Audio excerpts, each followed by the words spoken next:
ഒരു നിമിഷം നിൽക്കൂ ദൈവമക്കളെ. നിങ്ങൾ ഗൗരവത്തിൽ ചിന്തിക്കേണ്ട ഒരു വിഷയത്തിനെ കുറിച്ചാണ് ഞാനൊന്ന് പറയുന്നത്.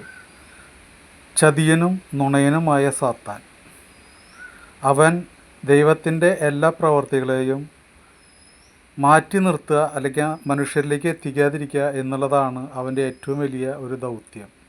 അവൻ നുണയനും നുണയൻ്റെ അപ്പനുമാണ്. അവൻ നേർച്ച കാഴ്ചകളും വഴിപാടുകളും തീർത്ഥാടനങ്ങളും എന്ന് പറഞ്ഞ് മനുഷ്യരെ ശരിയായിട്ട് വഴിതെറ്റിക്കുകയാണ് ചെയ്യുന്നത്. ദൈവത്തിന് എന്തിനാണ് പൈസ? നമ്മൾ ഗൗരവത്തോടു കൂടി ചിന്തിക്കേണ്ട ഒരു വിഷയമായിട്ടാണ് എനിക്കത് തോന്നുന്നത്. ദൈവത്തിന് പൈസയുടെ ആവശ്യമുണ്ടോ? അതോ നമ്മൾ കൊടുക്കുന്ന പൈസ ദൈവത്തിന് എന്തെങ്കിലും തരത്തിൽ ഉപകാരപ്പെടും എന്ന് നിങ്ങൾ ചിന്തിക്കുന്നുണ്ടോ? എങ്കിൽ നിങ്ങൾക്ക് തെറ്റി. അങ്ങനെ ഒരു മെസ്സേജ് നമ്മളിലേക്ക് തരുന്നത് സാത്താനാണ്. അത്ഭുതങ്ങളും അടയാളങ്ങളും അതുപോലെ തന്നെ വീരപ്രവർത്തികളുമെല്ലാം അവൻ ദൈവത്തിൻ്റെ പേരിൽ ഇവിടെ നടത്തുന്ന ഒരു മായ കാഴ്ചകളാണ്. ജനിച്ചാൽ ഒരിക്കൽ മരിക്കണം, അത് ദൈവത്തിനോട് കൂടി നടന്ന് മരിക്കണം. നിങ്ങൾ ഒരു പൈസ, ഒരു രൂപ നിങ്ങൾ നേർച്ച കാഴ്ചകളോ വഴിപാടുകളോ ചെയ്യുന്നുണ്ടെങ്കിൽ അത് ചെയ്യുന്നതിനേക്കാൾ മുൻപ് ഒരു നിമിഷം ഒന്ന് നിൽക്കുക. എൻ്റെ സഹോദരനായ ആരെങ്കിലും പട്ടിണി കിടക്കുകയോ വേദനിക്കുകയോ രോഗിയായി കിടക്കുന്നു എന്ന് നിങ്ങളൊന്ന് ഓർത്തു നോക്കുക.